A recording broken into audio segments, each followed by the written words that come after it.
Hi అండి, అందరూ ఎలా ఉన్నారు? ఈరోజు వీడియో వచ్చేసి గోపి పువ్వు ఎలా చేసుకోవాలి అని చెప్పేసి ఇక్కడ చూపించిన విధంగా ఇవి తగిన మోతాదులో తీసుకోండి. ఇక్కడ వచ్చేసి వాటిని కట్ చేసుకున్నాం అన్నమాట.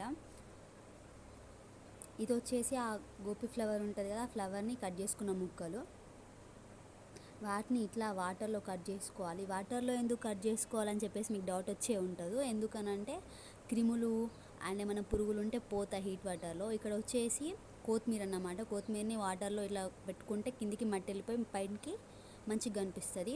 ఇది వచ్చేసి మనం ఇందాక హీట్ వాటర్లో ఉంచుకున్నాం కదా, వాటిని పడవోసుకొని ఇట్లా జాలిలో పడవోసుకుంటే వాటర్ వెళ్ళిపోయి ఇట్లా పువ్వు మిగులుతుంది. చల్లారిపోతాయి, పక్కన పెట్టుకోవాలి.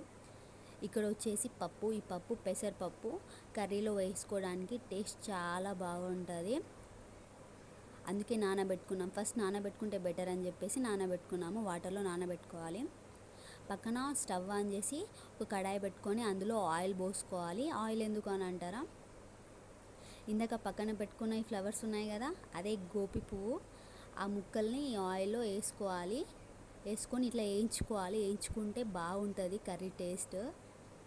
స్టఫ్కి కూడా మంచిగా పనికిస్తుంది. ఇది సూపర్ టేస్ట్ ఉంటుంది. మీరు ఒకసారి ట్రై చేయండి. నార్మల్ ఇట్లా ఒక్కటనే తిని చూడండి, మీకు తెలుస్తుంది. ఇట్లా ఈ కలర్లో తీసుకొచ్చుకోవాలి వేయించుకొని. మనం ఇందాక పక్కన పెట్టుకున్న మిర్చి, ఉల్లిగడ్డ, కొత్తిమీర, టమాటా ఉన్నాయి కదా, వాటిని ఆయిల్లో వేసుకోవాలన్నమాట. పక్కన ఇక్కడ ఆయిల్ వేసుకొని ఆయిల్లో ఇవన్నీ వేసుకోవాలి. పోపు గింజలు నార్మల్గా ఎవరైనా వేసుకుంటారు, సో నేను చెప్పలేదు. వాటిని వేసుకొని ఇవి కూడా వేసుకోండి. లో ఫ్లేమ్లో ఇట్లా గోలనివ్వండి. లో ఫ్లేమ్ అని ఎందుకు అంటున్నా అంటే కింద అడుగంటుకుంటుంది. అండ్ చిటికెడంత పసుపు వేసుకొని మంచిగా కలుపుకోవాలి.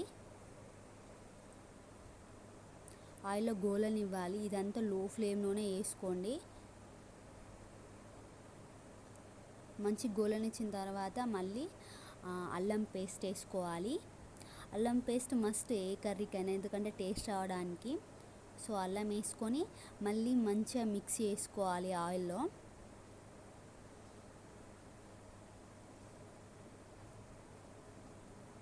అల్లం వేసుకున్నాక ఆటోమేటిక్గా కింద అడుగంటుకుంటూ ఉంటుంది.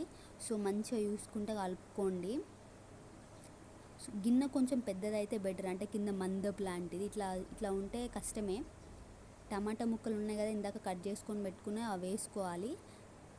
క్యాలీఫ్లవర్కి టమాటాలు మస్ట్ అన్నమాట. ఎందుకు అంటే టేస్ట్ రావడానికి, పుల్లగా అట్లా ఉంటాయి కాబట్టి లోకల్ టమాటాలు తీసుకోవడానికి ట్రై చేయండి. ఇందాక నానబెట్టుకున్న పప్పు ఉంది కదా, ఆ పప్పుని ఆ వాటర్ పడవోసి పప్పుని అందులో వేసుకోండి. మరి ఎక్కువసేపు గోలనీయని అవసరం లేదు. ఎందుకు అని అంటే పక్కన ఆల్రెడీ నానబెట్టి ఉంది కాబట్టి ఇక్కడ ఈ టమాటాలో ఇట్లా మిక్స్ చేయండి. నాన్ స్టాప్ అట్లా కలుపుకుంటూ ఉండాలి, ఎందుకంటే ఆల్మోస్ట్ అంతా మిక్స్ అవుతూ ఉంటుంది. ఏదో మీద కలుపుకొని పెట్టుకుంటే వేస్ట్ అన్నమాట. ఇట్లా ఈ టైప్లో రావాలి. కింద అడగంటుకుంటుంది యూషిల్లా.